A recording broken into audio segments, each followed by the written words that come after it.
Fala galera, sejam todos muito bem-vindos a mais um Papo na Boa, esse podcast sem frescura, sem mimimi, na boa mesmo, que a gente fala de quase tudo. E hoje a gente vai bater um papo aqui sobre comportamento humano, como isso aí pode te ajudar ou não a atingir teus objetivos no trabalho, no pessoal. E convidei um grande brother meu, o grande Vitor Ribeiro. Irmão, seja bem-vindo. Muito obrigado, velho. Dá as boas-vindas pra galera aí, pra gente começar esse papo. Depois eu vou te apresentar um pouquinho aí. Pô, sejam todos muito bem-vindos. A gente vai bater um papo aqui leve, com muita informação. Gente, comportamento humano é pauta para dias de bate-papo, né? Então, assim, tomara que essa conversa chegue às pessoas certas, porque o comportamento humano ele tem um poder de te levar além das metas, ele tem um poder de mudar a sua vida e, enfim, é superpoderes para pessoas normais, né? Então, vamos nessa, bater esse papo aí. Boa demais. Você que tá chegando aí, ó, aproveita para se inscrever no canal, ativar o sininho das notificações que vai ajudar demais. Sempre a gente trazer uma galera massa aqui do Ceará e do Brasil para bater um papo na boa. E antes de começar mesmo o papo, a gente tem que falar dos parceiros que fazem tudo isso aqui acontecer, né? Ninguém faz nada sozinho, o Vitão sabe muito bem disso. Tem vários projetos em parceria. E aqui a gente tem alguns parceiros. Um dos parceiros mais feras que a gente tem aqui é a galera da B3X Investimentos, que é uma consultoria em investimentos, Vitão, que ela atua principalmente em dois pilares principais. Primeiro, diagnóstico financeiro. A gente sabe que o brasileiro não é muito organizado financeiramente. O cara, às vezes, ganha 3 mil reais e tem um cartão de crédito de 3 mil, aí pensa que a renda dele é 6 mil, né? Então, o brasileiro tem uma vida muito bagunçada financeiramente e a B3X, ela te ajuda a fazer um diagnóstico e ver, ó, vamos organizar tua casa assim, assim, assado. Depois disso, ela vai para o segundo pilar, que é montar uma carteira de investimentos. Então, você organizou sua vida, pagou suas dívidas, organizou seu dia a dia, seu mensal, vamos aqui montar uma carteira de investimentos. E quando a gente fala de investimentos, muita gente acha que precisa investir 10 mil, 5 mil, 8 mil, 20 mil reais por mês. Não, a B3X ela te ajuda a montar uma carteira de investimentos com 400 reais, 500 reais por mês. O importante é você criar essa cultura de estar montando a tua carteira, porque ninguém quer trabalhar até os 100 anos, né? Então você quer mais na frente, tá mais tranquilo. Então procura lá no Instagram, B3X Investimentos, que ela vai te ajudar a fazer teu diagnóstico financeiro e depois montar a tua carteira de investimentos. Eu faço tudo com eles, é confiança total, são super acessíveis e com linguagem simples para você ter uma vida financeira melhor. Tem também a Splash Produtora, que é esse espaço aqui, ó, que a gente grava podcast, faz live, grava infoproduto.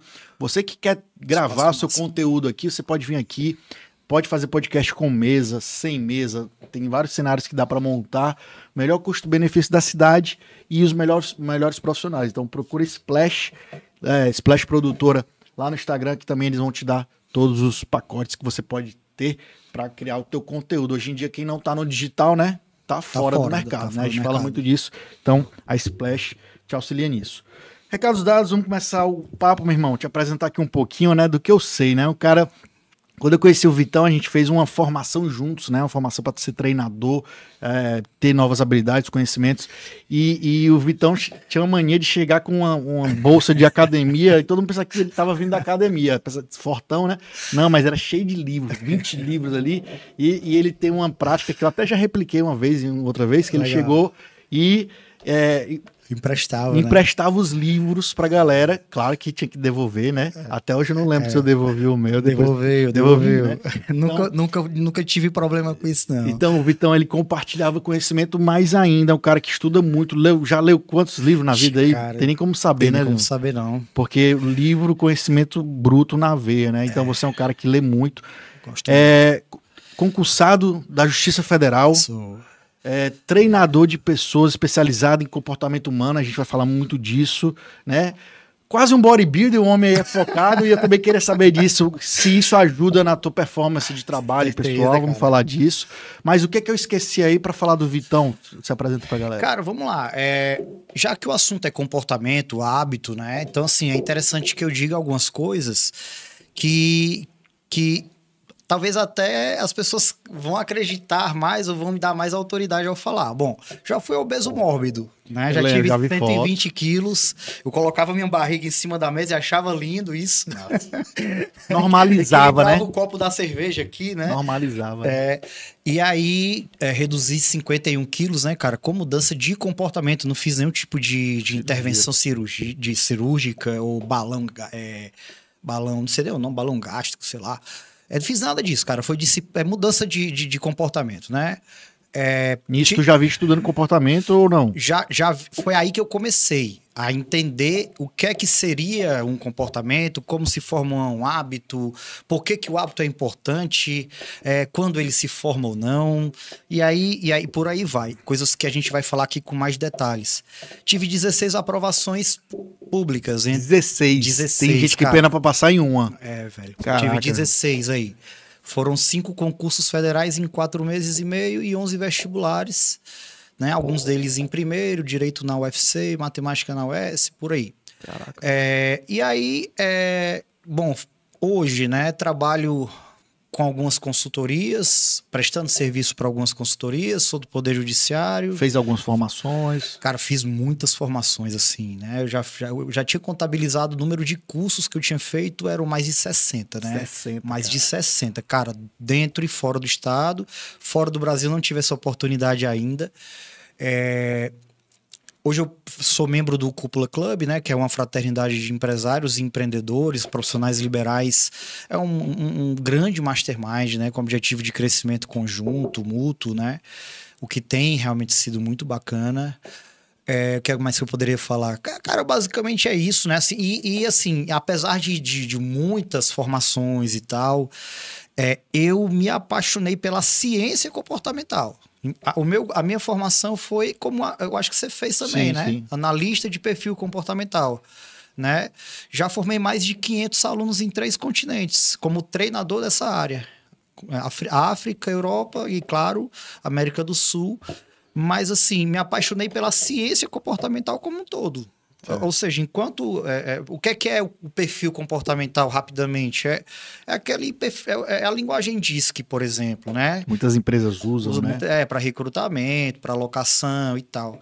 Mas, assim, é como se fosse uma pequena fatia de uma pizza de 30 pedaços, entendeu? Que dá para aprofundar muito. Muito, cara. Mas é muito mesmo. E eu vejo que é uma lacuna enorme no mercado. Por exemplo, quando você chega e fala de economia comportamental, as pessoas não entendem muito bem o que isso significa e isso afeta a nossa vida diariamente.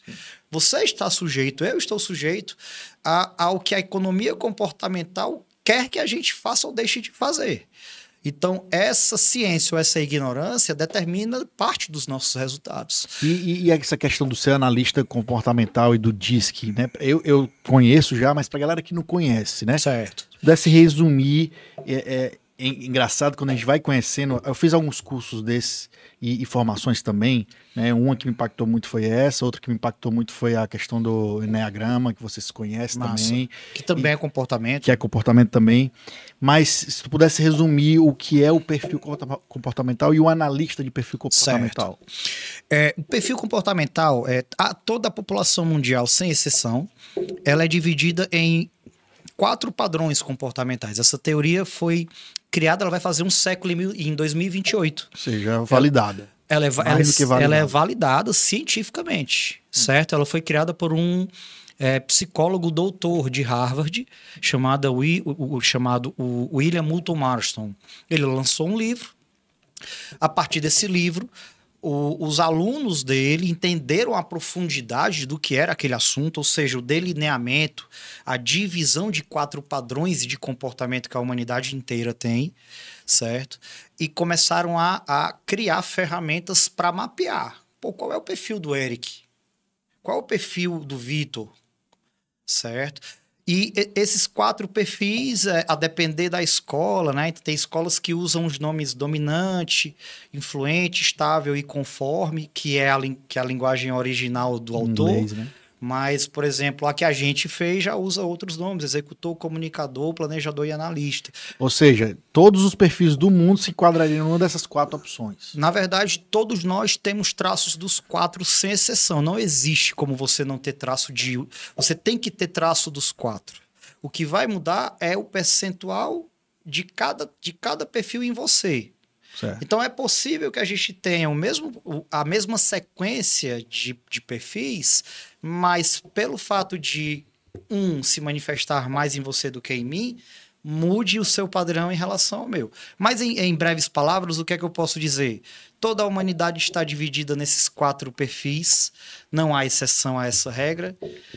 Todos temos traços dos 4 perfis, e isso condiciona como nós nos comportamos. E em que área vamos trabalhar?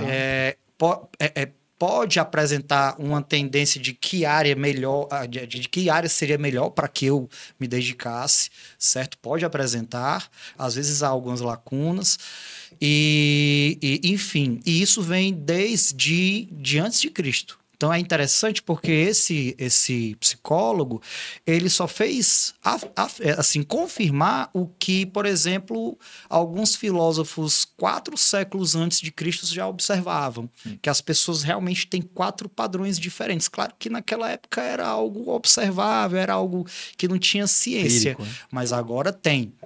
Né? Então, assim, é científico, não é nada, não é papo, não é papo para vender nada, não. Mal comparando, talvez pode ser uma comparação boa, eu lembro na minha época de colégio, faculdade, que eu era atleta, né, jogava futebol e vôlei em seleção e tal, até na faculdade, eu lembro que na faculdade a gente foi fazer, tava tendo um pessoal fazendo mestrado de ciências lá e tal, e eles estavam fazendo um exame, pegaram a seleção de vôlei que eu jogava, e eles faziam um exame para detectar qual era o teu percentual de fibras do teu músculo. Certo. Existem fibras que eles chamam fibras de musculatura, como é que chama?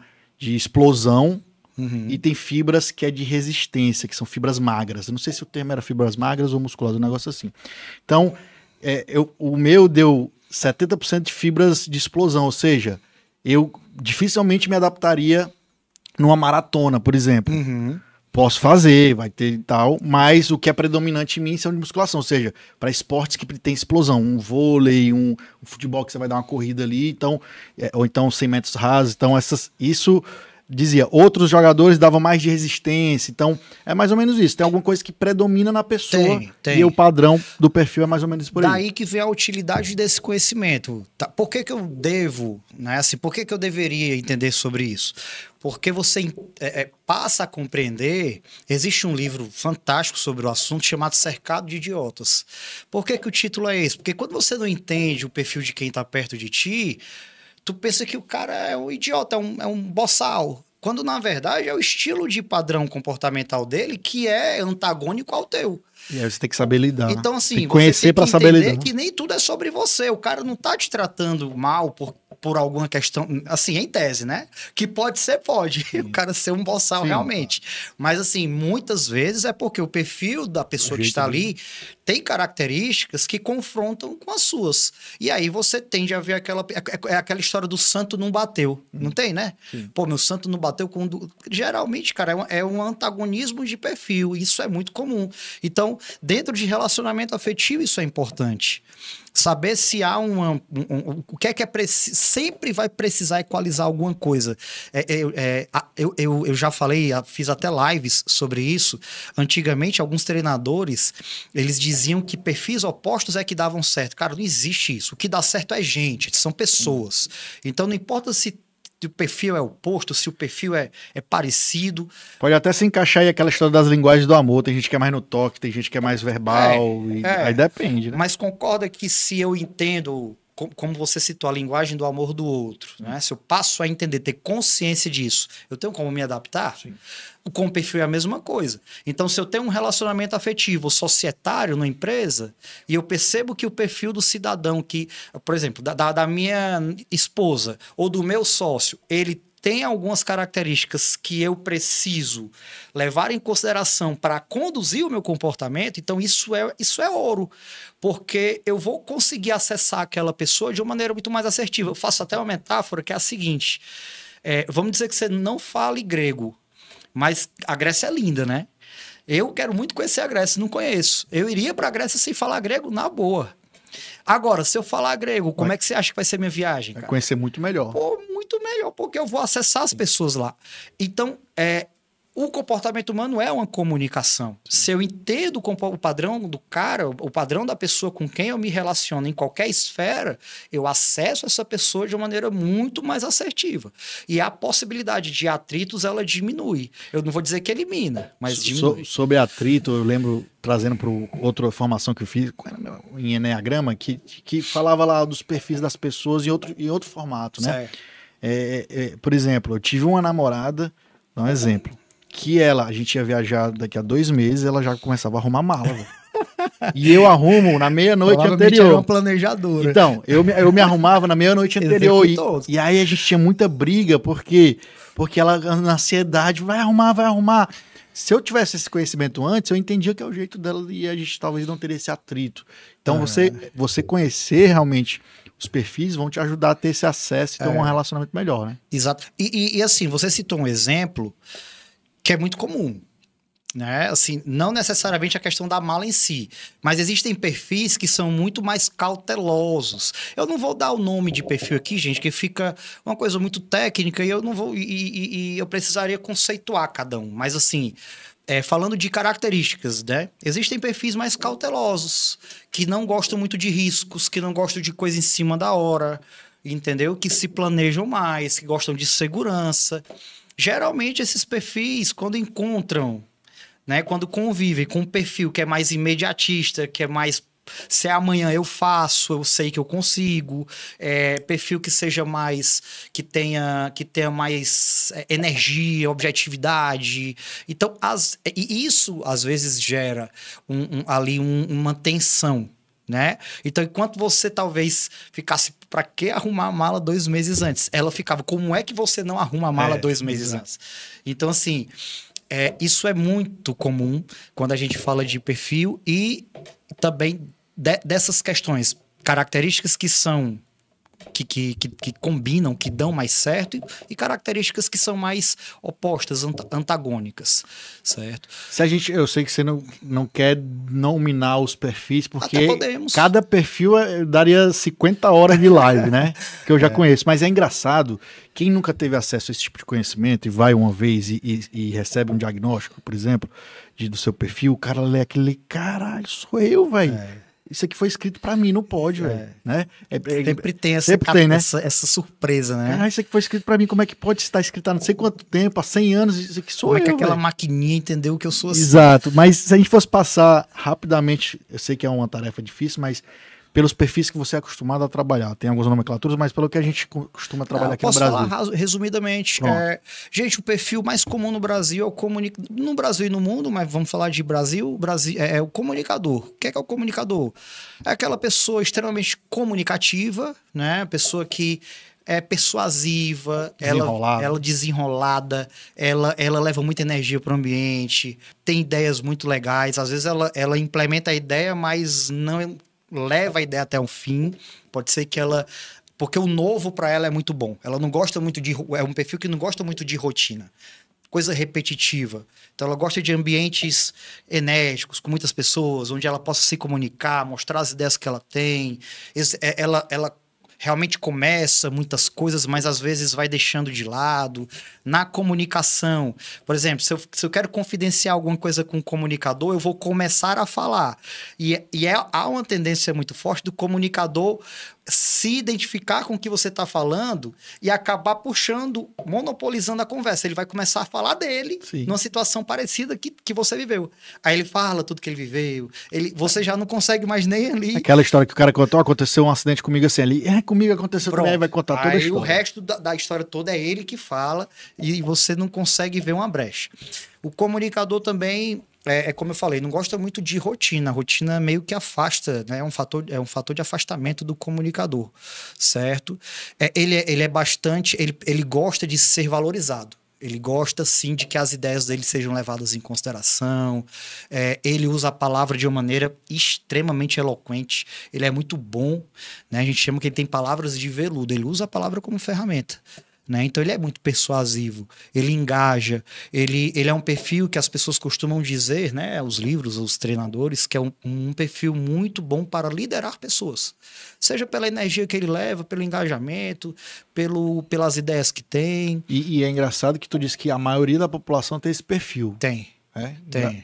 Aquele jeitinho brasileiro sabe, de ter uma piadinha no final de alguma coisa, Sim. de ouvir uma conversa Por exemplo, eu cheguei aqui, eu não conhecia a Jordânia, né, que é da equipe aqui do estúdio, eu comecei a conversar com ela sobre forró das antigas. Então, assim, eu tenho um comunicador muito forte. Não é preciso muita coisa para que eu inicie uma conversa com alguém. Certo? Esse é o comunicador em breves palavras. Vamos pro executivo. Sim, é um perfil extremamente extrovertido. É importante a gente falar isso, né? Ele mostra as emoções com muita facilidade. O executor, né, é um outro perfil, o segundo perfil que a gente está mencionando, é um perfil muito faca na caveira, objetivo, direto. Números. Números, relação, assim, o que é que eu tenho a ganhar com isso?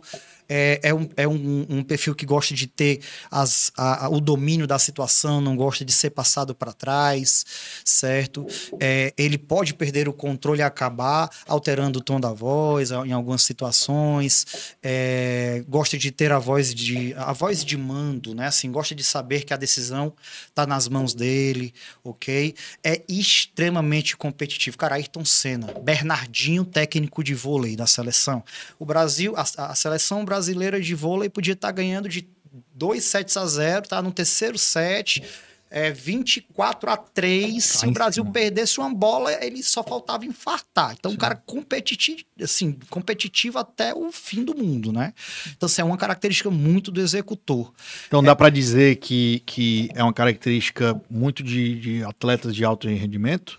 Ou não dá para generalizar? É engraçado você ter dito isso, porque, assim, é uma forma que os executores gostam de aliviar estresse. Esportes de alto rendimento. Ayrton Senna. Que aí acaba dando resultados para ele, fama, dinheiro e tal. Isso. Mas não é o que ele busca. E também, assim, como ele acaba acumulando muito estresse, muitas vezes desnecessariamente, ele precisa de uma válvula de escape. Boa. Então, por exemplo, o meu executor ele é altíssimo. Eu tinha um saco de pancada. Os meus dedos, ó, tá aí, ó. Os meus dedos, eles até hoje são marcados. Então, alguns pontos que são interessantes serem ditos, né? O executor ele tem uma tendência de defender o próprio ponto de vista até as últimas estribeiras. A gente até chama isso de viés, o viés da confirmação. Ele entra numa discussão defendendo o ponto de vista, mesmo que ele conclua que a outra pessoa pode ter razão. Ou seja, não é tão político ali de fazer concessões. Ele não abre muito, ele não abre muito, não. Ele defende as próprias convicções, exatamente. Ele gosta de manter a opinião dele. Ter exceções, claro. Tudo que a gente está falando aqui é uma tendência. Mas há executores que por saberem que tem essa tendência, acabam se gerenciando, como ocorre com os outros perfis, certo? Debate com o executor acaba virando uma coisa cansativa, porque tudo vira um debate argumentativo demais, entendeu? Eu achei engraçado escutando aqui, vai passando na minha cabeça pessoas. Eu acho que quem vai assistir, tá assistindo aqui, você escutando falar do comunicador, escutando falar do executor, o cara deve pensar, cara, aquele cara é assim, assado, engraçado. A gente vai identificando os perfis, né? E o executor, ele acha que tem um dom do teletransporte. Então, assim, se ele precisa estar num lugar 3 horas e ele sabe que as pessoas levam meia hora, ele acha que faz em 20 minutos. Porque ele aproveita melhor o tempo. Ele gosta de ser multitarefa, de nunca estar perdendo tempo. Quando ele tá sem fazer nada, ele acha estranho, que tem alguma coisa errada. Porque se eu não tô fazendo nada, tem alguma coisa errada. Já tempo sobrando aqui para mim, que é isso? Isso aí, ele acha que tem alguma coisa errada. Então esse é o executor muito comum também no Brasil. Aí eu vou agora pro oposto, que seria o executor, que é o planejador. A pessoa que arruma a mala 2 meses antes. O planejador é aquela pessoa calma, excelente ouvinte, ao contrário do executor que não tem muita paciência para ouvir. Sobretudo se o outro for prolixo. Aquela pessoa que fica querendo adiantar, o executor, tá? Já o planejador, ele é um excelente ouvinte. Então, se você quer confidenciar alguma coisa, e você, quando eu descrever, se você souber de alguém aí perto de você que seja um planejador, escolha essa pessoa para confidenciar. Vai ser um excelente ouvinte, paciente. Pode dizer que é quase uma Amélia? Ele que cuida de você, que escuta você. É paizão, mãezão. Mãezona. Paizão, mãezona. Então, assim, ele não só vai te escutar bem, como ele vai lembrar coisas sobre esse assunto que você já tenha dito a ele. Então, cuidado ao prometer alguma coisa para o planejador, porque ele vai lembrar, viu? E vai cobrar na hora certa.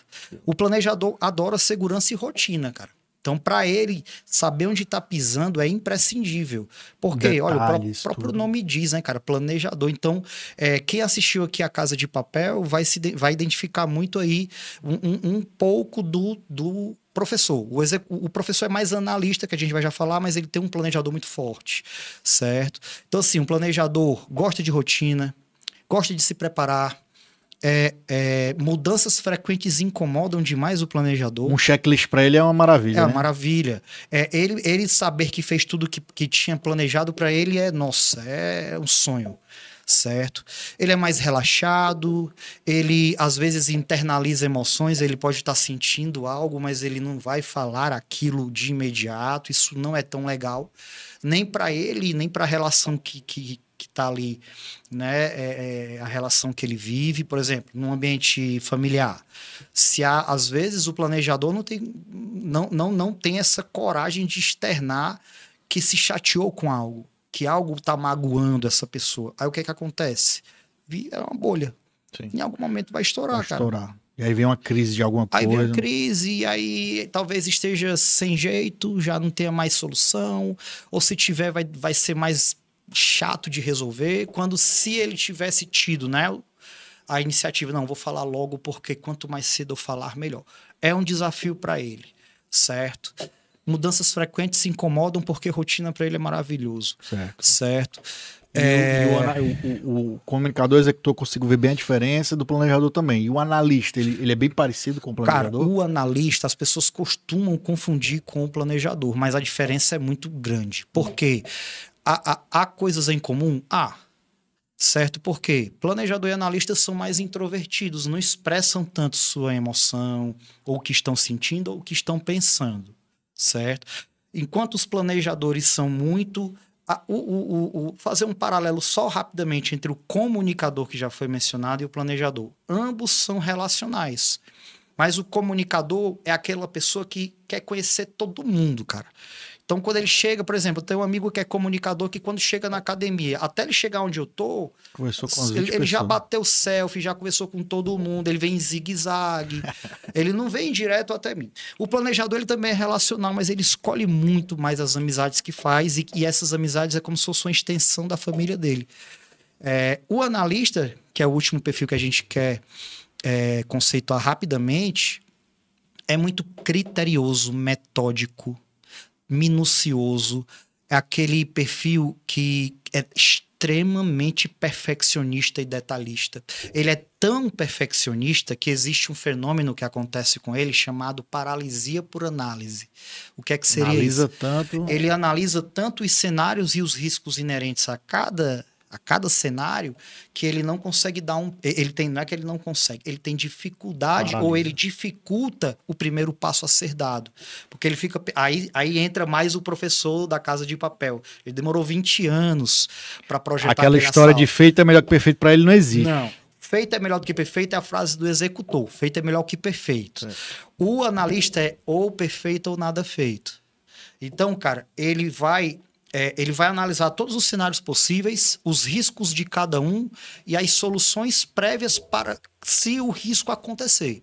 E nessa análise excessiva, ele às vezes retarda o início do projeto ou até mesmo ele tem uma certa dificuldade de dar o primeiro passo. Acho que comparando com um computador, o cara analisa tanto dado, tanto cenário, que dá uma... A cabeça dá umas equisiras que eu acho que às vezes ele tem dificuldade por causa disso, porque ele analisa tanto cenário, analisa tanto dado, que deve dar uma coisa na cabeça para poder executar. Né? Pode acontecer. Agora, uma coisa é fato. O analista, ele tem um certo olho de Tandera. Eu não sei se a galera vai ouvir. Essa referência, essa referência vai chegar antiga, todo né? mundo aí. Mas, enfim, ele consegue ver coisas que ninguém mais vê, porque ele é muito... por ele ser muito minucioso e isso fazer parte do pocket comportamental dele, ele vê detalhes em projetos, em relatórios que você trabalhou uma semana para fazer aquilo. Para você estar perfeito, ele em 10 minutos ele identifica 2, 3 erros. Então, ele é muito perfeccionista, minucioso, detalhista, objetivo demais, é essa questão das emoções ainda ainda é mais difícil para ele emitir. Ele é um cara que valoriza muito o espaço físico e emocional dele. Então, tem analistas que, quando são que se manifestam de uma forma muito acentuada, sequer gosta de toque. Às vezes você vai tocar e se sente incomodado. Ou então... Será que é por isso que algumas profissões, como por exemplo, analista de TI, analista de sistema, tem muito disso? Só aquela galera que é totalmente introspectiva, que só quer fazer o dele. Ali é um canto... Para ele seria o sonho. Por quê? Porque ele tá no cantinho dele, fazendo dele, sem ser perturbado por ninguém, entendeu? Para ele, esse contato humano não é tão importante quanto para outros perfis. Então, um comunicador, enquanto o comunicador quer estar conversando em pé, ali houve uma conversa de duas pessoas, ele se intromete, ou então ele dá uma piadinha, faz um comentário. O analista é o oposto. Ele se incomoda quando isso acontece. Então, se ele está conversando com alguém, geralmente é num tom de voz baixo, para aquela pessoa ouvir, e se alguém se intrometer, talvez ele não diga, mas ele não curte muito, ele não gosta muito. Então, outra coisa que é interessante é que ele também gosta do valor segurança, mas de outra forma do que o planejador. Ele gosta de seguir as regras. Ele é Caxias pra caramba. Não pensa fora da caixa nem a pau. Cara, ele não atravessa um semáforo amarelo nem a pau. Ele, se você tá numa reunião, não pode usar celular, ele nem leva o celular. Dificilmente vai se atrasar para um compromisso. Não pega vaga de idoso. E acha uma ofensa quando outras pessoas fazem isso porque ele respeita. Certeza. Então essa cobrança que ele faz de si, ele passa para o outro, passa para a equipe.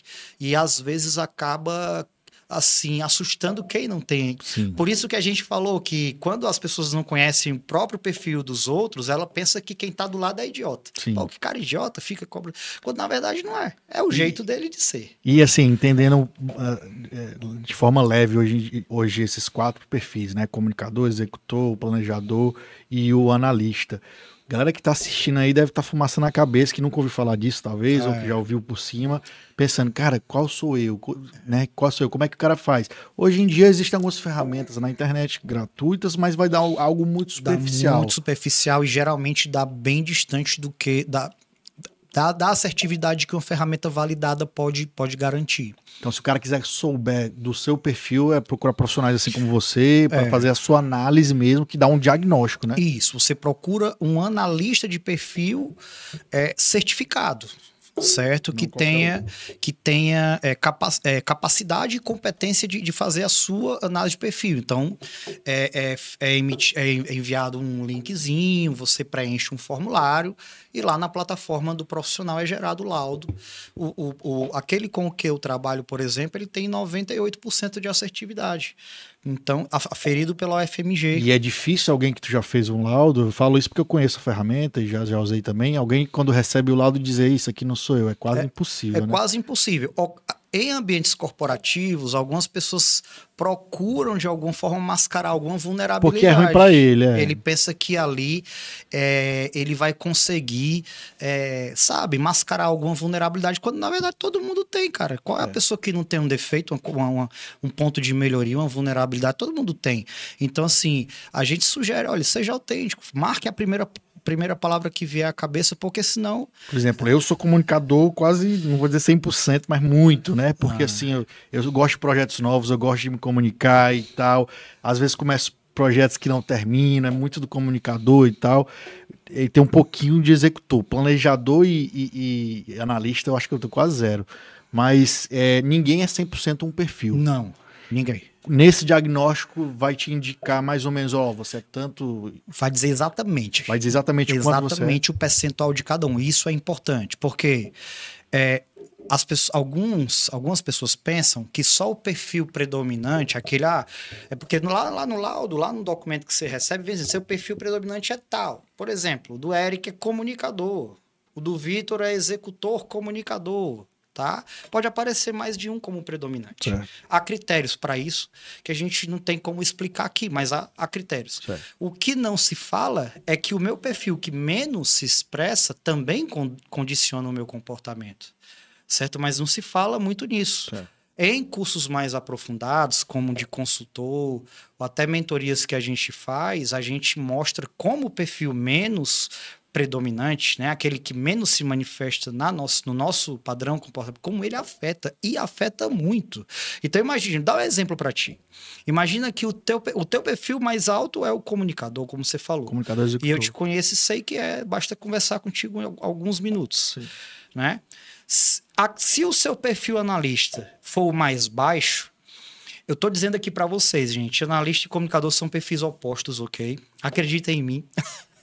Então são perfis opostos. Se o analista é o teu perfil mais baixo, ele vai potencializar ainda mais o teu comunicador, cara. Aí que eu ia fazer uma pergunta já, por exemplo, o cara faz o diagnóstico, vê lá, predominante é esse, tantos por cento esse, o teu menor é esse, não é uma sentença de morte, o cara, né, definitiva, o cara pode trabalhar esses menores para potencializar os maiores? Pode. Existe isso? Existe, mas o que é que eu aconselho como treinador, assim, já experiente nessa área? Existe, na verdade, nós temos sempre, nós temos a possibilidade de apresentar dois perfis. Um perfil que é da minha essência. Sabe quando eu chego em casa, cara, que eu tiro aqui o sapato, deito na minha cama, pego o meu livro, quem gosta de TV assiste sua TV. Você é o Eric na essência. Eu sou o Vitor na essência. Aquele a gente chama de perfil natural. É o que aparece lá em cima no laudo. É a primeira informação que aparece no laudo. Mas, cara, quando a gente vai pra arena, como diria Brené Brown, né? Sim. Quando a gente vai pra vida, pro trabalho da gente, a gente precisa se adaptar em algum aspecto, cara. Então, assim, eu trabalho... Uma das minhas frentes de trabalho é o Poder Judiciário Federal. Certo? Eu sou muito informal, porque eu também tenho um comunicador muito alto. Mas quando eu vou para a Justiça Federal, trabalhar com juízes, juízas, advogados, eu preciso me tornar mais formal, eu preciso me adaptar. E esse perfil adaptado, ele surge a partir da situação. Então, o que é que eu sugiro? Não se preocupe em mudar o seu perfil essencial. Quem você é, você porque não precisa. Vai ser uma briga desnecessária de gastar energia. E tem outra, não existe... A linguagem diz que tudo que a gente está falando aqui, essas características que a gente falou dos 4 perfis, se eu fiz alguém entender que tem um perfil que é melhor do que o outro, foi incompetência minha. Não existe, cara.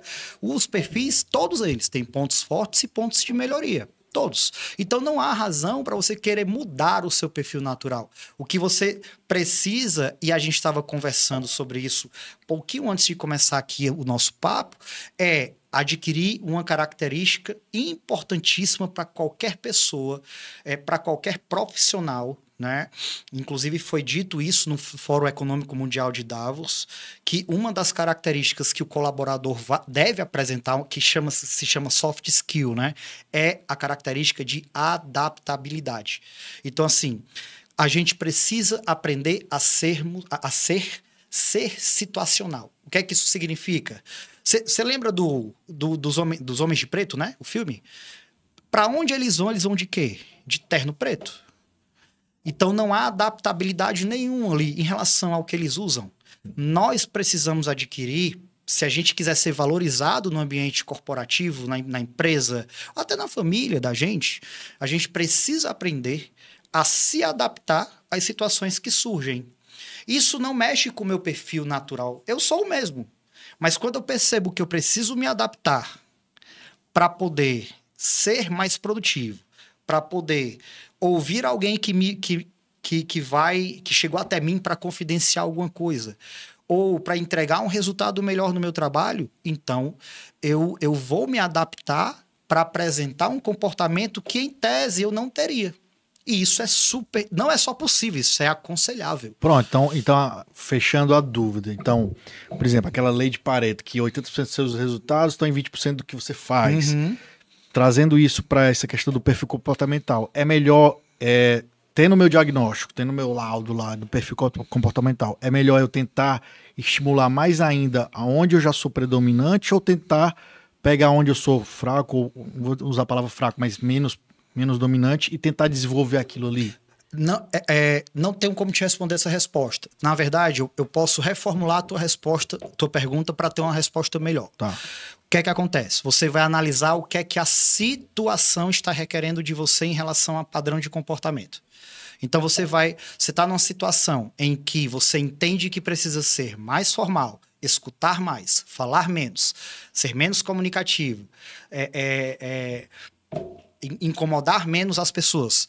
Se você entendeu, diagnosticou que aquela situação requer isso de você, então você já tem a consciência do que precisa adaptar. Aí você vai lá e altera, só por este momento, só enquanto estiver ali, o seu padrão comportamental.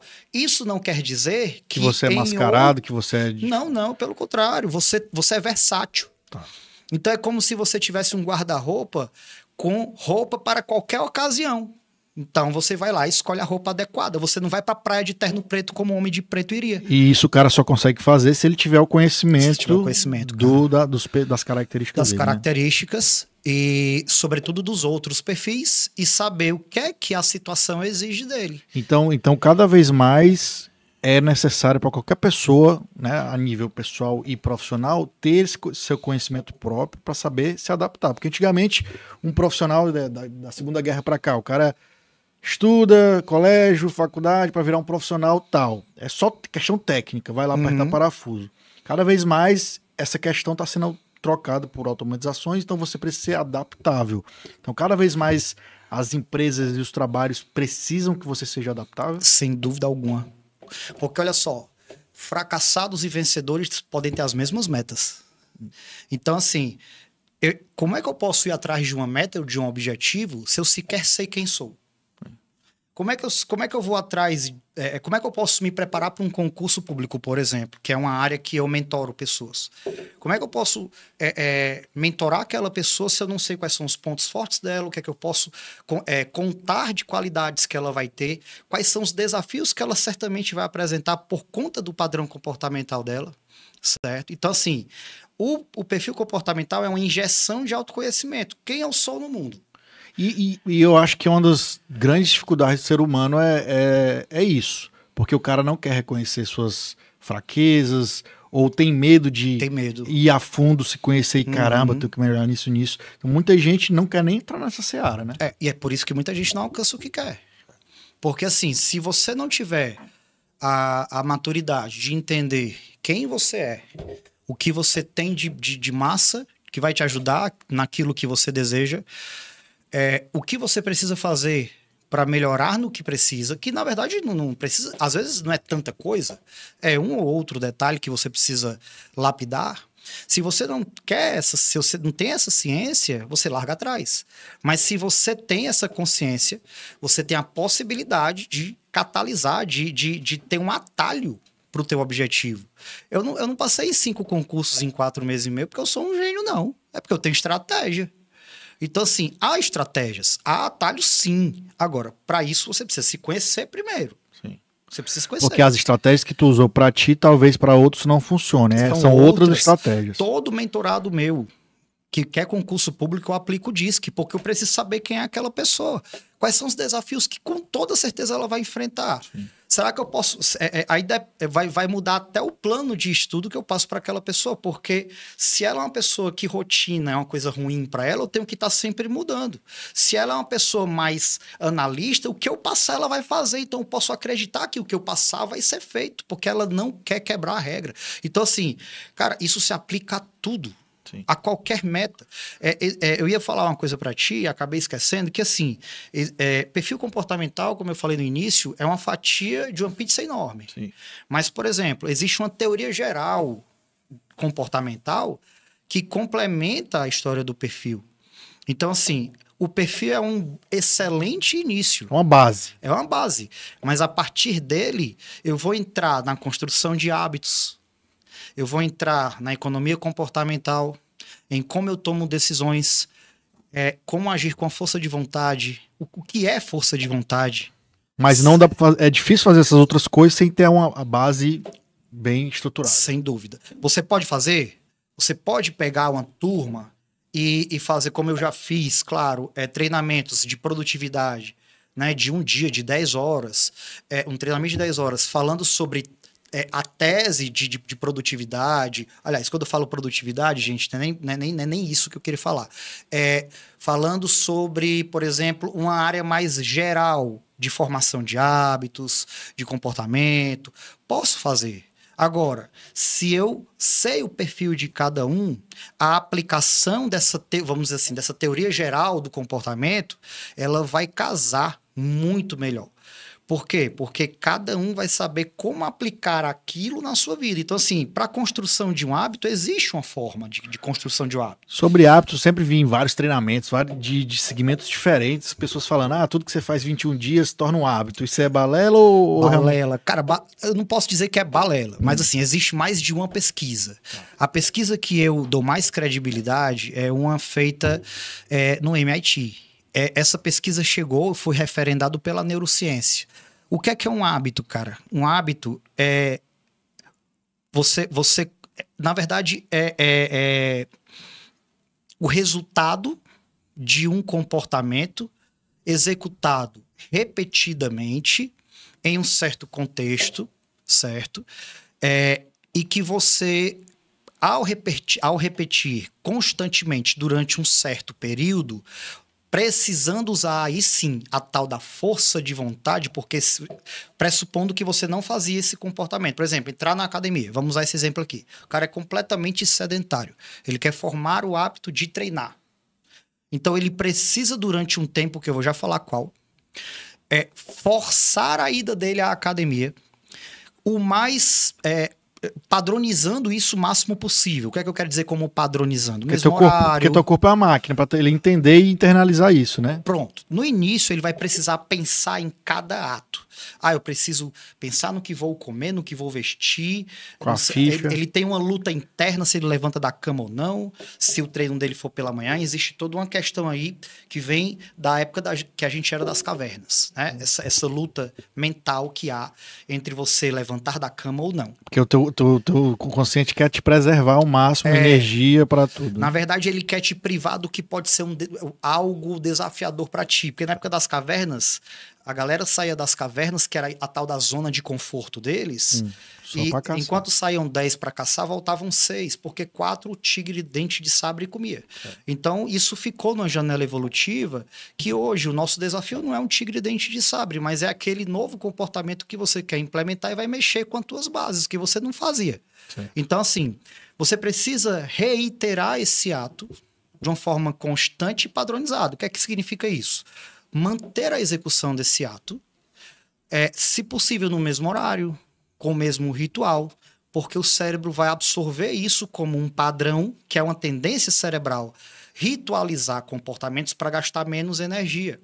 Entrar no automático. Porque nós temos de 2 a 2,7% da nossa massa é o cérebro da gente, que consome 20% da nossa energia. Então, o que ele puder fazer para ritualizar comportamento e gastar menos energia, ele vai fazer.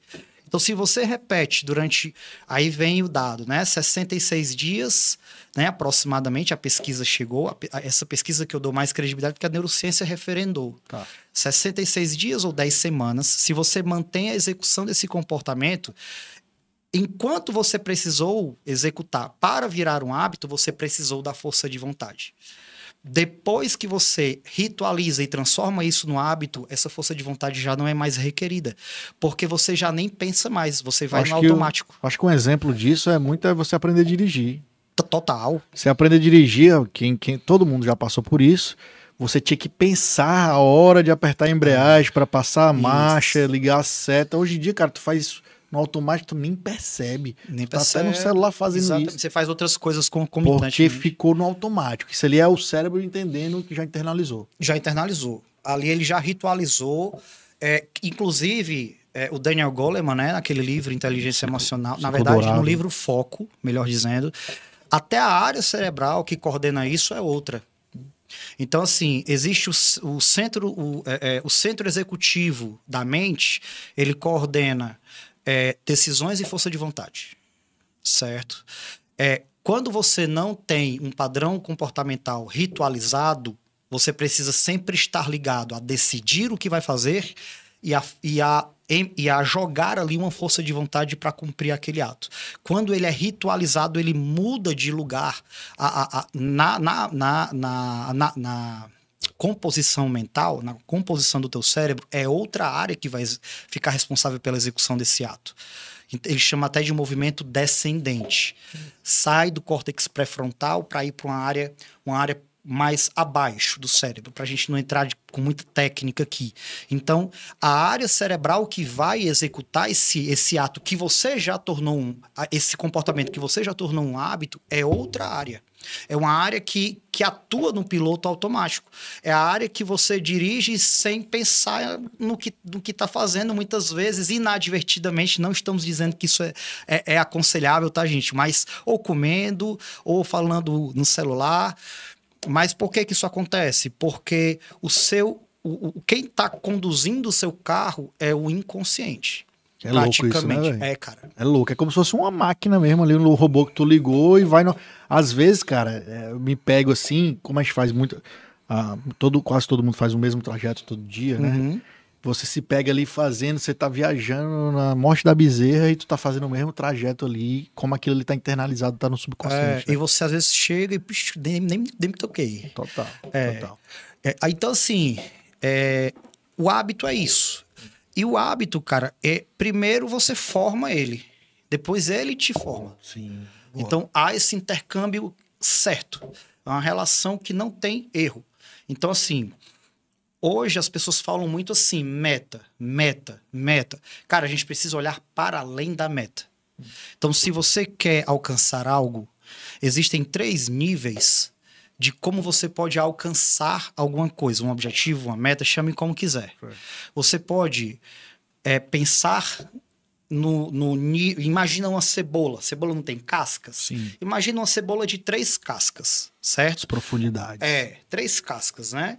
A mais externa e mais superficial, claro, é a meta em si.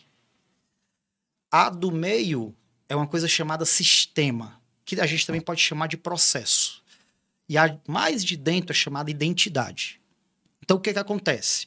Por que as pessoas... E eu tenho que desenhar isso de fora para dentro ou de dentro para fora? Cara, é de fora para dentro. Tá. Porque é o seguinte, qual é a tendência das pessoas? É focar na meta. Ou seja, eu quero reduzir tantos quilos. Para quê? Aí a pessoa até reduz. Sim. Mas há uma pesquisa que diz... Essa pesquisa foi realizada nos Estados Unidos. Só 5% das pessoas que reduziram peso na verdade, só 5% conseguiram manter o peso que reduziram, né, pelos 5 anos seguintes. Porque essa meta não estava agregada a alguma coisa mais significativa. Que é onde a gente vai entrar agora. A meta é o que eu faço. Na verdade, é o que eu quero. É o que eu quero. Tá. Então, reduzir 5 quilos. Ok, eu posso muito bem conduzir um processo, a pessoa pode entrar na academia, vai lá, fica de olho na balança e reduz os 5 quilos. Mas ela mudou alguma coisa, né, assim, no interior, na identidade dela, em quem ela é? Não, ela só diminuiu de peso. Temporariamente. Pronto. A segunda etapa, a segunda fase dessa cebola, a segunda camada, a gente chama de sistema. Já é mais profundo. Então, é o seguinte, é quando eu foco em como fazer aquilo. Então, se você para de focar na meta em si e passa a focar no processo, você se apaixona pelo processo e a meta vem por tabela, cara. Cara, isso me lembrou também já vários livros que eu já li e treinamentos que muita gente fica falando, não se apaixone pelo o que você quer de objetivo. Sua meta, o seu sonho, mas se apaixone pelo processo. Se você se apaixonar pelo processo, meu irmão, e viver aquilo ali, aquela meta vai chegar. De consequência. Vai virar o teu estilo de vida. Vai virar o teu estilo de vida. Talvez você até perceba que o seu objetivo nem era perder aquele peso lá. Era se tornar alguém que tem a capacidade de levantar e ir pra academia e ter prazer. Pode ser que até mude tua meta. Mas aí essa segunda camada já é profunda. Já é mais profunda. E a última é mais profunda ainda? Cara. Porque é o seguinte, beleza, você mirou na meta, só na meta conseguiu, mas pode ser que isso caia por terra depois. Você você foca no processo em si, a meta vem por tabela, mas você não mexeu em quem você é. Certo. O processo mais que vai te trazer resultados mais duradouros e talvez para sempre é quando você foca na identidade. quem eu devo me tornar para ser a pessoa que alcança isso aí. Aí é mais profundo É mesmo. muito mais profundo. E aí envolve propósito, envolve mais coisas profundas. Então, assim, vamos dar um exemplo. Eu fiz uma mentoria chamada leitor... mentoria do super leitor, leitor inteligente, eu nem lembro o título, cara, faz um tempo. Mas a nossa proposta era fazer as pessoas lerem 2.500 páginas mês. Sendo que, assim... O que daria o quê? Um livro fininho tem quantas páginas? Tem 100 páginas? 100, daria mais ou menos umas... 20 livros por mês? Cara, 2.500 páginas, dá menos de 100 por dia. Né, dá menos de 100 por dia. Não, livro de 100 páginas faz tempo que eu não vejo. Esses livros, né, O Homem Mais Rico da Babilônia, que alguém mexeu no meu queijo, aí tem porque para quem tá começando a leitura, tem que ser por ele. Vai pegar as bíblias, né? E a mentoria era gradual. Eu analisava livro para cada pessoa de acordo com o nível que ela já estivesse. Tá. Então, os livros eram diferentes que eu sugeria para cada um ler, com metas diferentes. Né? Então, assim...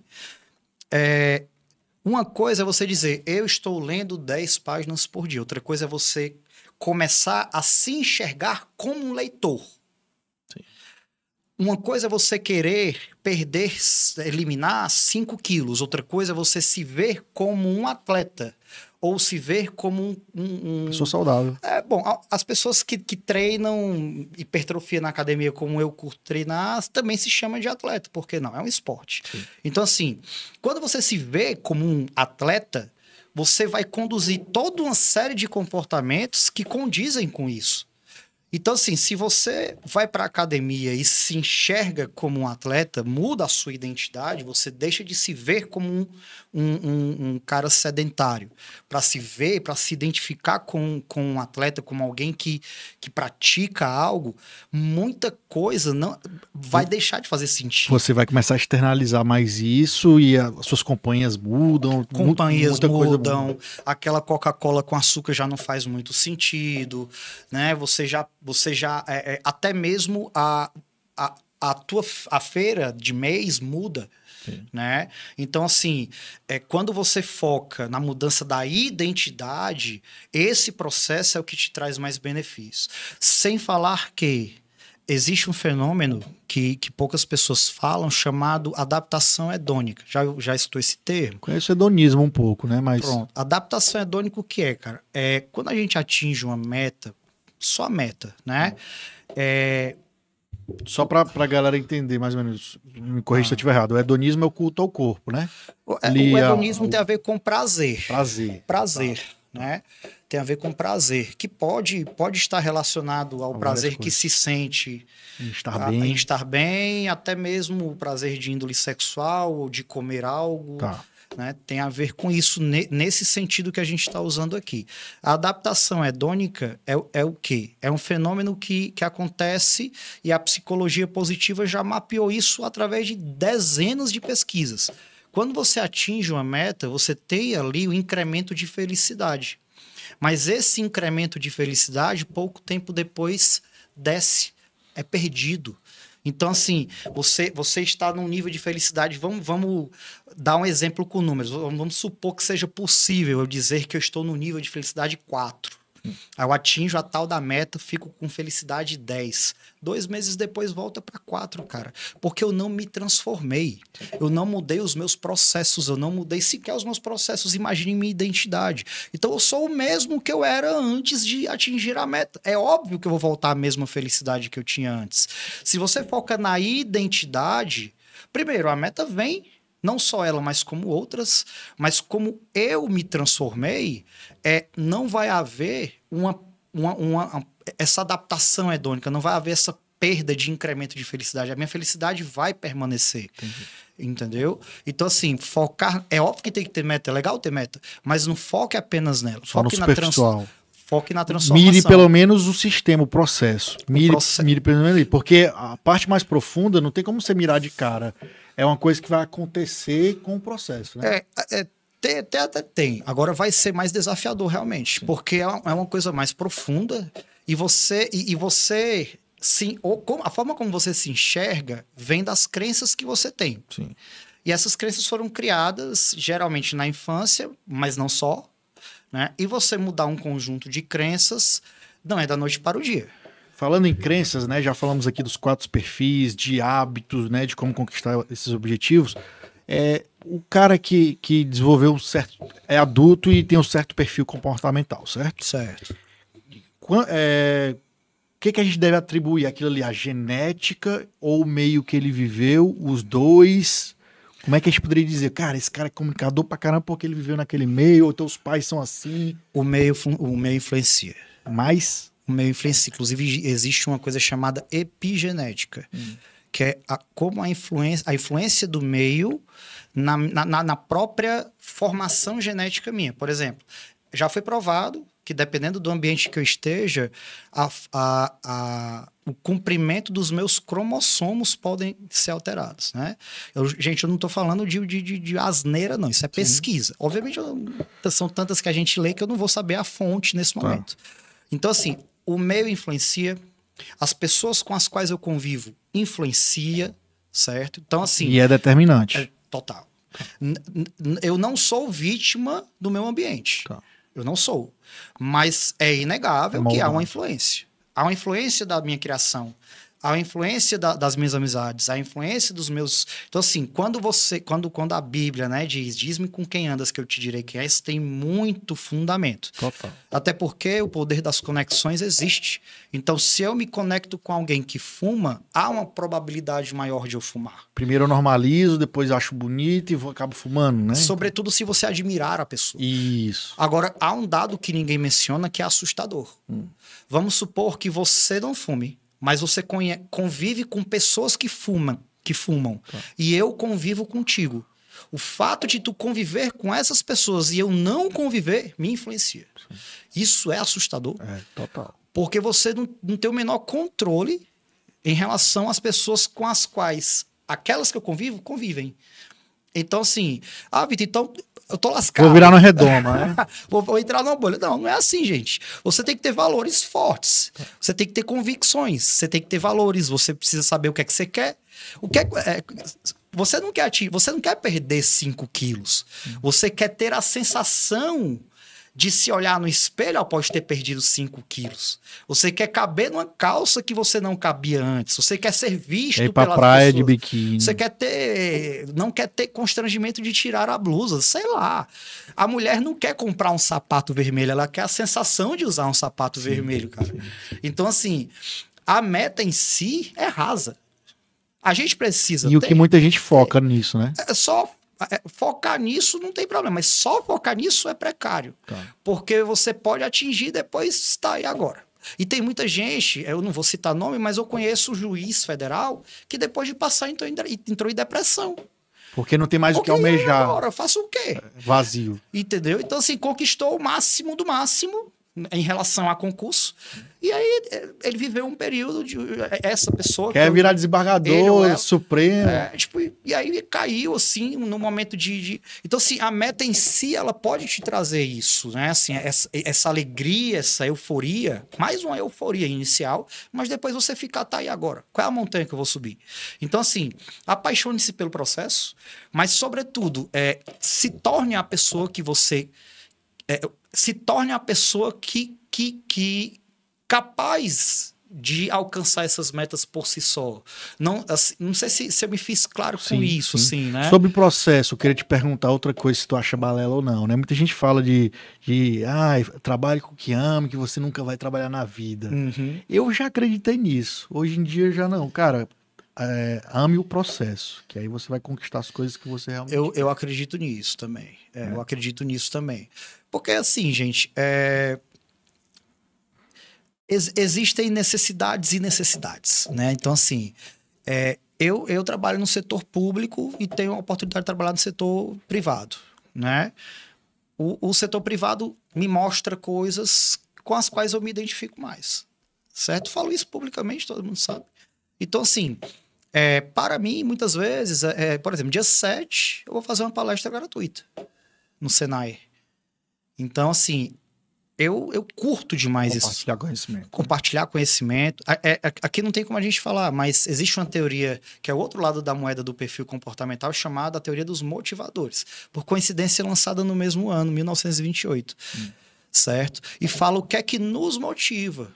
Então, uma coisa que me motiva é a contribuição. Sim. Então, assim, capacitar alguém me faz muito bem. Né?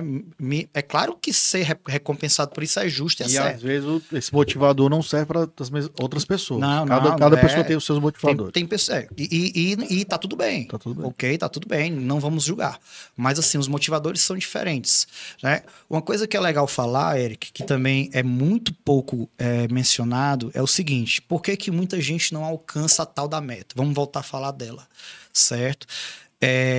Porque imagine, uma pessoa que passou boa parte de sua vida. Eu estou usando o exemplo da academia, gente, porque fica mais palpável. Sim, certo? Mais real. Fica mais real, fica mais fácil de identificar. Imagine você, uma pessoa que sempre foi sedentária, que não tem o costume de praticar atividade física, certo? De repente ela passa a fazer isso. É muito comum a pessoa no terceiro, quarto dia ficar se olhando no espelho para ver algum tipo de resultado. Sim, é muito rápido. Então, o que é que acontece? Existe uma coisa chamada platô de potencial latente. Isso para tudo, não é só para academia, né? Não, para qualquer objetivo. Sim. Para qualquer meta a ser alcançada. O que é que significa isso? Existe uma diferença, um gap, uma diferença entre como você espera que seus resultados aconteçam e como eles realmente acontecem. Esses dois fenômenos não são coincidentes. É muito comum você, por exemplo, começar a frequentar uma academia e já querer olhar no espelho e ver uma diferença. Se comparar com os outros se também. Comparar com... Inclusive, eu até vou falar sobre isso. Se comparar, né?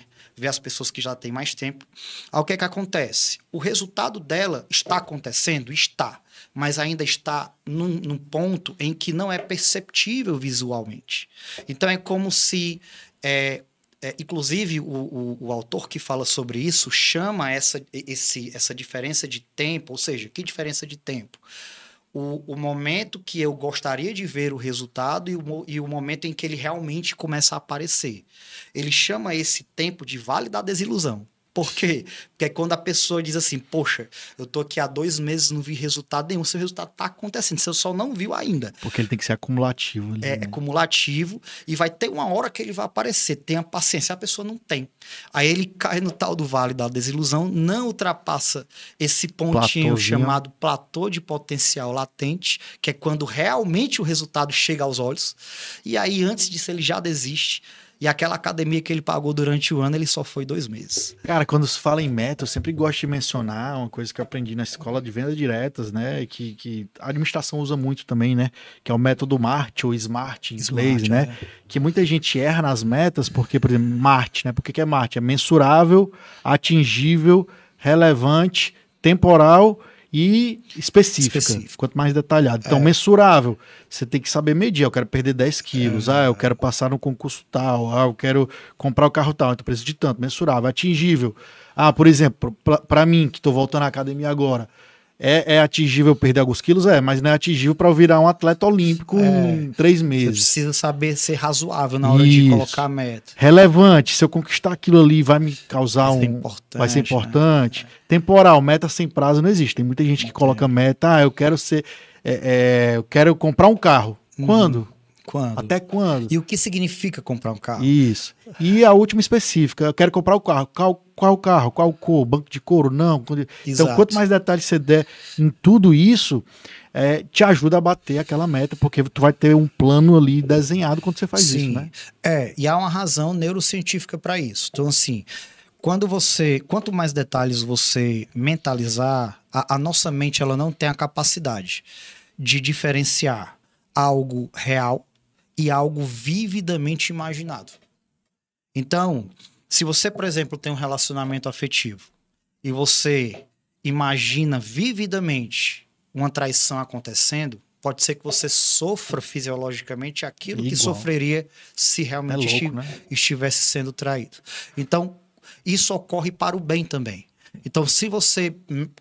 A maior quantidade de detalhes que você conseguir colocar naquela meta, mais fácil de atingir maior a probabilidade de você atingir. Por quê? Porque Vai você criando tem caminhos, algo né? concreto. Se você tem algo concreto, você passa a ter um paradigma de escolha. Olha, se eu quero isso e essa ação agora, no dia de hoje, não me leva para lá, então eu não vou praticar essa ação. É aí onde entra a identidade. Então, assim, se eu quero a tal meta, coloco ela no estilo smart, como você falou, e passo a ter algo concreto para ir atrás, eu quero me tornar alguém que cabe nessa meta. E vai te dar força de vontade para ir. Força de vontade, parâmetro de escolha. Cara, Por que que eu vou negar tal coisa, tal convite? Um exemplo muito palpável disso é a galera que vai fazer test drive de carro. O cara tem o seu golzinho, e aí ele, porra, agora eu quero ir para um Civic, tô juntando grana para isso. Ele faz o test drive, ele dá uma volta no carro, ele sente o cheiro do carro, ele vê a potência. Quando o cara faz isso, meu irmão, ele botou na cabeça dele, eu não mereço menos que aquilo. Então ele vai fazer das tripas o coração que tiver que ser feito para atingir aquela meta. Pronto. Mesma coisa para casa. Vai visitar a casa. Um amigo meu fazia isso. Um amigo meu, o cara vai visitar a casa um ano antes para ficar. A minha casa é essa agora. Ele vai no apartamento imobiliado, às vezes sem a menor condição de adquirir. Mas quando ele vai, ele vê, pô, já imaginou eu morando aqui? Então eu vou colocar isso como meta porque eu quero ter essa sensação. Sim. De, em vez de estar entrando num apartamento imobiliado que não é meu, eu entrar no meu. Então, assim. Engraçado como o cérebro funciona aí. Cara, né? Ele não entende que não é real ou não, né? É uma máquina que a mim, hoje, né, a minha mentalidade pode ser arcaica, mas eu não consigo imaginar a IA, inteligência artificial, que vá substituir, cara. Não consigo, porque é algo muito complexo e a gente tá longe de entender. A neurociência, nos últimos 40 anos, ela sofreu uma revolução comparável à revolução quântica do Einstein, né, e de outros cientistas. Então, assim, o que está se descobrindo hoje sobre o poder da mente de se remodelar, né, neuroplasticidade, cara, é absurdo. Você tem alguns livros que eu leio que eu preciso parar, porque, assim, são livros que remetem a tanto pensamento fora da caixa que você fica... Dá um nó na cabeça da gente. E diz que aquela história, né, de a ignorância é uma bênção no sentido que quanto mais você sabe, mais você fica angustiado, ansioso. Isso é certeza. Porque é conhecimento, né, você vai, caramba, isso aqui, né. Tem um livro do Pondé, né, que é um filósofo brasileiro, que ele fala sobre a ansiedade. E ele fala isso, meu amigo, não tem caminho, não existe outro caminho. Se você escolheu saber, você vai ser mais ansioso. Porque não tem jeito. O que você pode fazer é criar mecanismos para combater isso. Mas realmente a ignorância é ansiolítica, porque você, né, assim, é como você tomar um clonazepam. Conhecimento é ansiolítico, né? Na verdade, a ignorância é ansiolítica, ela é contra a ansiedade, porque se você não sabe... ansiolítico, é o remédio. Então é como se você Por isso que o pessoal fala que as pessoas mais humildes ali, que não tem muito estudo e tal, né, posso estar falando besteira, ser cancelado aqui, mas o cara que é mais humilde ali e tal, que a felicidade dele é o churrasquinho no final de semana, ele não tem grandes preocupações sobre o mundo, sobre a guerra do Israel. Vive ali, tá bom demais e tá jóia, entendeu? E ok, né? Assim, é um caminho, é uma escolha, né? Não é a única, mas realmente, assim, quem decide... Dostoiévski falava isso, assim, que quem decide realmente se aprofundar no conhecimento decide, primeiro, por um caminho que pode ser muito solitário, né? E que vai te trazer algumas dores, porque você meio que começa a se... Não que seja meu caso, tal, muito longe disso, mas assim, para quem realmente, né, pesquisadores, né, esses caras que dedicam a vida à pesquisa, esses caras, se não tiverem um suporte familiar que entenda e que acolha... Por exemplo, vou dar um exemplo. Quanto mais conhecimento você entende sobre o ser humano, sobre a economia, você vê que a fome podia ser resolvida assim. Podia ser resolvido assim. Por que o ser humano não faz? Então, vários motivos que tem complexos e tal. Então, quanto mais conhecimento você tem sobre isso, você vai ficando, porra, o ser humano é filho da puta e tal, né? Então é complicado mesmo essa questão do conhecimento. Mas a gente falou aqui de perfis comportamentais, como isso interfere no como você atua com outras pessoas, falou de hábitos, de metas, objetivos. Como que isso ajuda para a pessoa no seu profissional ou para empresas? Como é que ela se encaixa melhor uma pessoa num certo cargo, num certo nível de liderança ou não? Como é que vocês trazendo para a vida real de emprego ou de negócio, como as pessoas usam isso? Bom, isso é uma pergunta que muitos analistas de RH me fazem. Inclusive, já fiz treinamentos para capacitá-los nessa área. O que é que acontece? A gente falou aqui que quando a gente coloca alguém, quando a gente submete alguém à análise do perfil dela, é gerado um documento com padrão comportamental, parará, ali tem mais de 60 informações, é um verdadeiro raio-x do comportamento observável daquela pessoa. Joia. Aí você tem ali uma série de candidatos ou de colaboradores dentro da empresa. Esse documento, por si só, me garante que aquela pessoa deve ser contratada ou que deve assumir determinada posição? O setor tal. Setor tal? Não necessariamente. São indícios. Ali é um GPS para uma entrevista. Esse laudo é um GPS para a entrevista. Por quê? Porque muitas vezes alguém pode ter várias características que ficam mão-luva com o cargo, mas essa pessoa não está no momento de engajamento, não está com vontade de fazer a coisa acontecer.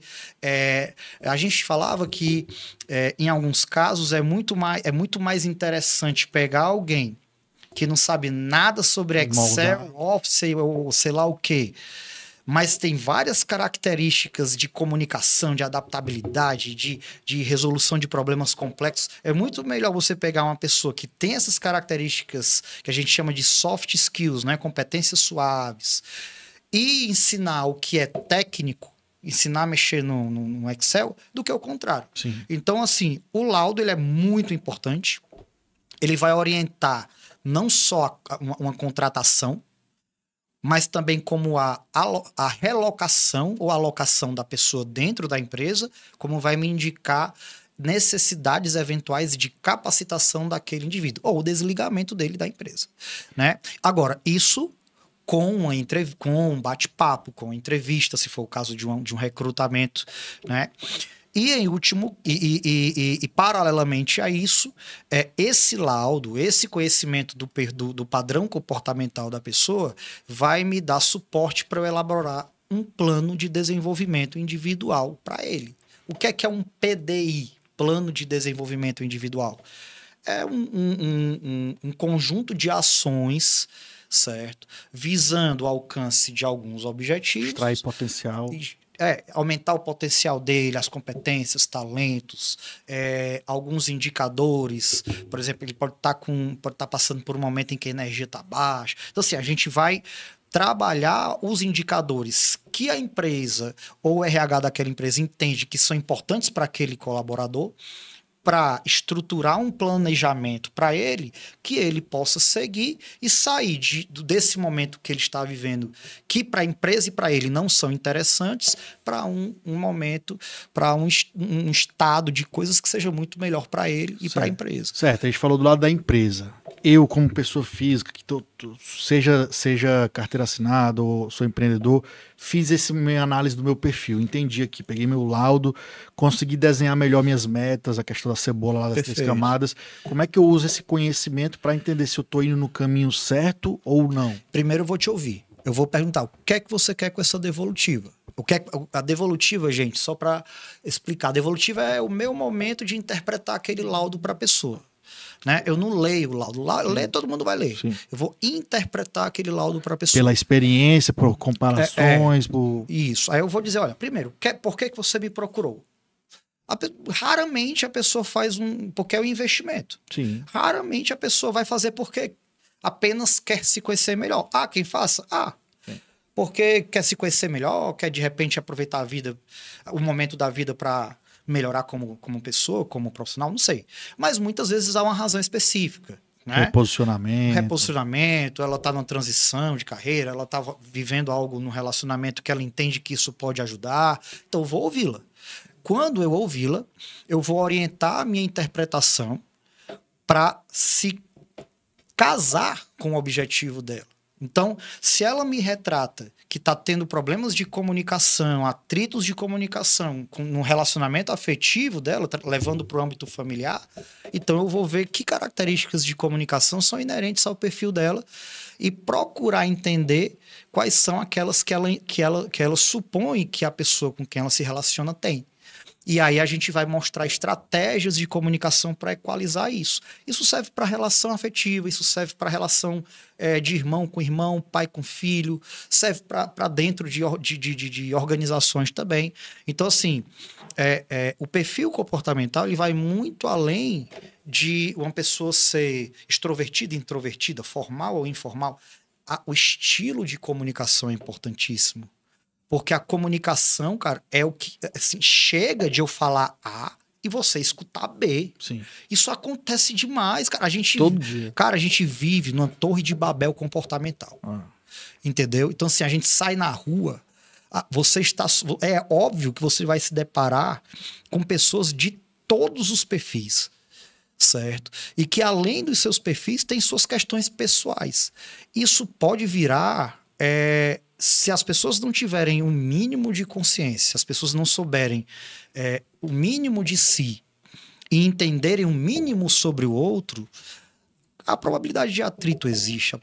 Uma pequena frase que é dita pode ser interpretada de um jeito completamente diferente por mim. Se todo mundo fizesse isso, seria um mundo melhor, né? Esse Cara, autoconhecimento. Com toda certeza, a gente vê como as pessoas saem da sala de formação. Primeiro que a gente... quando eu tô nos treinamentos, eu vejo as pessoas rindo. Na verdade, não é rindo, é sorrindo ao se identificar ou ao identificar o parceiro ou o chefe. E aí, há possibilidade de equalização das relações. Certo? Vitor, é garantido? É 100%? Cara, não. Tem que estar aberto a aprender, receber, mudar. Exatamente. Alguém tem que ceder, ou todos têm. Né? Então, assim, eu acredito muito que, na verdade, nas relações, sejam elas de que ordem forem, alguém dá algum passo e o outro também dá. Porque se eu esperar... não pode ter aquela síndrome da Gabriela. Como é que é isso? Às vezes eu chego, eu faço a interpretação para uma turma, né? Tô formando novos analistas. A gente só entrega o laudo da pessoa no final, porque senão ninguém presta mais atenção em nada. Então, o que é que acontece muitas vezes? A pessoa pega lá o laudo dela, aí diz, eu sou executor. Tá vendo? Eu sou executor. É por isso que eu só citei que me engolir. Não, gente. Não é assim, não. O seu perfil comportamental não pode ser razão, álibi, para os seus comportamentos que te prejudicam ou prejudicam a tua família. Pelo contrário, tem que ser libertador. Se você tem um comportamento que o teu perfil justifica, que tá ali, realmente está dentro do teu padrão de comportamento, mas leva dor para tua família, para o teu cônjuge, sei lá, pro teu trabalho, cara, muda isso, velho. Total. É teu interesse. Sim, sim. Entendeu? Assim como, por exemplo, é muito comum líderes contratarem para fazer o perfil dos seus liderados. Por quê? Porque ele quer resultado, cara. Então ele quer equipe redonda, ele quer equipe com a comunicação mais alinhada, ele quer equipe mais produtiva, ele quer uma equipe sem atritos pessoais. E grandes empresas provavelmente não abrem mão desse tipo de ferramenta para contratar, né, hoje em dia, né? Cara, eu fiz parte de um instituto que você conhece, né?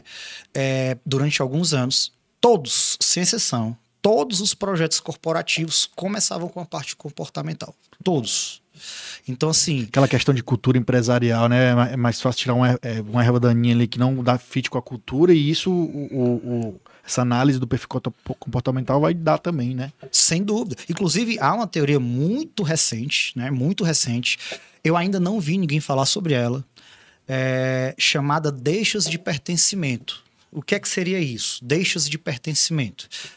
Deixas de pertencimento são ações que são feitas consciente ou inconscientemente, dentro de uma equipe. Agora eu tô me referindo sobretudo ao âmbito corporativo, certo? Que faz essas deixas, essas ações, elas fazem com que o colaborador se sinta num ambiente de maior confiança. Por isso que o nome é deixa de pertencimento. Porque são ações, às vezes é colocar o nome do cara em cima da logomarca da empresa, se houver uma farda. Às vezes é querer saber como está a vida da pessoa. Às vezes é uma conversa mais, assim, não íntima, porque a intimidade, né, não deve ser violada no âmbito corporativo, mas a privacidade, dependendo do que seja, às vezes agrada a pessoa, atrai a pessoa, né? Saber como é que a pessoa tá, quais são os sonhos dela, Quais são os objetivos de vida? O que é que a ver se tá empresa alinhado, pode ajudar? ver se tá tudo alinhado. Exato. Essas deixas de pertencimento, cara, elas são tão importantes que quando elas existem, os colaboradores às vezes negam propostas que têm um salário maior, porque naquele ambiente ele se sente num ambiente de confiança. E a gente chama isso de salário emocional. Boa. Ou seja, ele não, prefiro ficar aqui porque aqui eu me sinto de tal forma. Pertencimento, Sabe-se lá família. Deus como é que eu vou me sentir naquele outro ambiente, se eu vou me sentir dessa mesma maneira. Sim. Esse déficit, assim, abrir mão de um salário maior para viver num ambiente melhor, a gente chama de salário emocional. Então, às vezes, ele prestigia o salário emocional que ele tem por conta dessas deixas de pertencimento, da forma como ele é tratado, para não correr o risco de meter os pés pelas mãos e ir para um lugar que paga um pouco melhor, mas que não garante que isso vai existir. Então fica a dica aí pra galera, né? Exatamente. Buscar lugares que tem essa deixa de pertencimento. Que você se sinta num ambiente confiante, que você, assim, posso confiar aqui nas pessoas, eu posso confiar, eu posso vestir a blusa a camisa da empresa mesmo, eles se importam comigo, né? Isso faz muita diferença. E hoje, em algumas empresas, faz parte da cultura, já está inerente à cultura da empresa. Sim. Né? Nessas empresas que se preocupam mais com isso. Né? Show de bola, galera. Você que quer conhecer o seu perfil comportamental, eu recomendo demais, que vai ajudar. Se você escutou esse episódio aqui, você vai entender que vai ajudar na tua vida pessoal e profissional. Se a galera quiser te procurar, no Instagram você ainda está fazendo esses atendimentos para fazer análise também. Sim. Então o cara procura lá, a gente vai colocar aqui na descrição e na tela, @victor.cribeiro. Isso. Então vai estar aqui, procura o Vitão lá. Eu recomendo. Eu já fiz essa de tempos em tempos. Lá atrás eu fiz, porque pode ir mudando, né? Um pouquinho ali, né? Então acho que eu já fiz umas 3 vezes. Que pode mudar de 2 em 2 meses, inclusive. É uma parte do laudo. Eu não estou dizendo que é todo ele. Sim. Mas há partes que mudam muito rapidamente, dependendo do que você está vivendo. Então, vale a pena demais você ter esse autoconhecimento aí para ter uma vida melhor, profissional e pessoal. Irmão, bom demais você topar bater esse papo aqui, ó. Se deixar você ir embora, tem muita coisa para falar. Eu que agradeço, cara. Mas já deu para entender como o comportamento humano ali interfere, né, na vida pessoal, no profissional, no atingimento de metas. Mas eu sempre peço para o convidado deixar um recado final. Como a gente está falando de comportamento humano, deixa um recado final para a galera que está assistindo. Por que vale a pena ter esse autoconhecimento de entender quem você é, quem é seu perfil comportamental e por que isso vai te ajudar muito? O que é que eu gosto de falar, cara? Eric, a gente vive num mundo que tem nos surpreendido com coisas absurdas. Quem acompanha as redes sociais, são guerras, são distinções, algumas diferenças de convicção fazem com que pessoas façam barbaridades aí. A gente já viu pessoas se agredindo no trânsito, a gente já viu lares sendo desfeitos por questões de comunicação, a gente já viu sociedades acabando porque as pessoas não se entendem. E tudo isso, em tese, ou poderia ser diminuído, ou poderia ser eliminado, se eu soubesse que aquilo se deve a algo que não me diz respeito, mas é o jeito do outro ser. Então, quando eu me conheço, e quando eu conheço o outro, eu tenho um convite. Antigamente, a gente falava assim: trate o outro como você gostaria de ser tratado. Gente, essa frase não rola mais. Porque se eu sou um cara que sou mais explosivo e imediatista, eu quero que me trate assim. Mas se eu tô conversando com alguém que é mais tranquilão, mais relaxado, eu vou tratar o outro como o outro gostaria de ser tratado. E se isso for possível, gente, os atritos vão ser minorados, diminuídos, e você vai conseguir realmente aumentar a paz, aumentar o entendimento, aumentar o sucesso das relações que você faz. É isso que eu tenho a dizer, né? Boa, galera. Siga o Vitão nas redes sociais. Ele faz live, ele dá muita dica, tem os cursos dele, as mentorias. Acompanha, porque eu já acompanho há muito tempo. Cara, obrigado demais. Nossa, meu irmão, tamo junto. Show de bola topar bater esse papo aqui. E você que tá chegando agora, ó, se inscreve no canal, ativa o sininho das notificações, que ajuda demais a gente trazer mais pessoas para falar e ter um papo na boa aqui. Então, até a próxima, galera. Show.